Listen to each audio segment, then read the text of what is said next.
په خوب کې مار لیدل دا څنګه دي یا لړم لیدل څنګه دي؟ نو علامه ابن سیرین رحمت الله تعالی علیه لیکلی دي چې کله یو انسان په خوب کې مار وویني یا لړم وویني نو که بهر یې ولیدو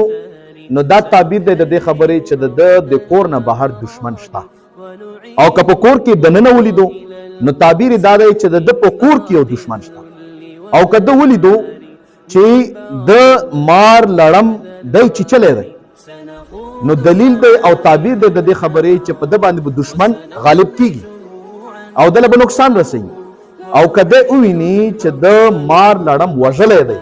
نو الله تبارک وتعالی به دله پې کامیابي او فتح ورکوي او دی به په دشمن باندې غالب کیږي. نو دغه وجه نه علامه ابن سیرین رحمت الله علیه دا تعبیرات د مار یا د لړم ذکر کړي دي، او کوشش دا کوي ورونو چې کلم داسې بد خوبي نه زهریله خوبي نه ضرري خوبي نه، نو طریقه یې دا ده چې کلم تاسو راویښ شئ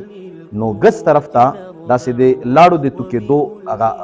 نمونه اختیاروئ، په دغه طریقه باندې یو 3 ځله لاړې توکېدو هغه کوئ، او بیا دا دعا غواړئ چې پروردګاره دغه خوب د شر نه مو وساتي، او بیا که د وس مطابق څه صدقه کولی شئ په ماشومانو یې خوړی شئ نو دا به ډېره بهتره وي. رب ذوالجلال هم سره زما کامل ایمان نصیب